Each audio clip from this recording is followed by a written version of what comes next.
Hello and welcome again to the Mud Pie. Again, we're considering Proverbs 24, the verses 30 through 34.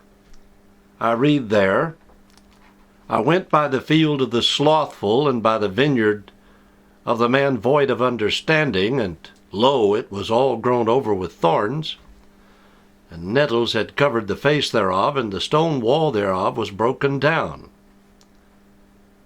Then I saw and considered. Then I saw and considered it well. I looked upon it and received instruction. Yet a little sleep, a little slumber, a little folding of the hands to sleep. So shall thy poverty come as one that travaileth, and thy want as an armed man. For the second part, or the second section of thoughts on this proverb, I would like to remind you that people sometimes complain that they've had or are having few opportunities for an education. Here is a school where all are invited to learn. There is no fee for enrollment in this school. If we are diligent, we can learn valuable lessons from the garden of a sluggard. There are many such neglected gardens on either side of our path in this life. If we carefully observe and gather only a small amount from each garden, we will soon accumulate a lot of wisdom. Let's take a closer look at this garden, and the field, and perhaps the vineyard and the house therein. Follow the sluggard as he enters that unhappy home. Half naked he enters the house. The house is sparsely furnished and unclean. The wife is working in the midst of that confusion and scarcely looks up as he comes into the home. There's not a chair on which he can rest.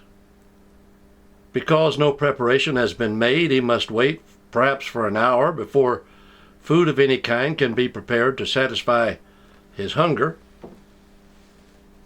It may be that he's angry, or perhaps he's simply in despair.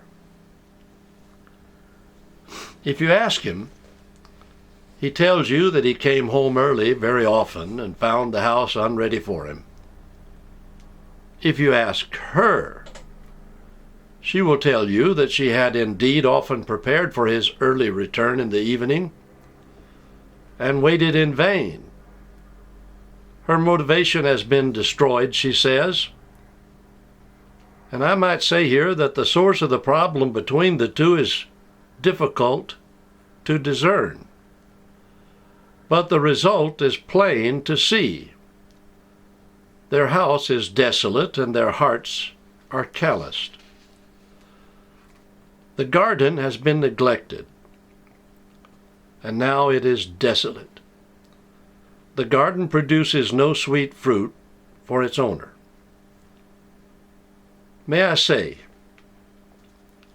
let a young man watch and pray that he enter not into temptation in his choice of a mate.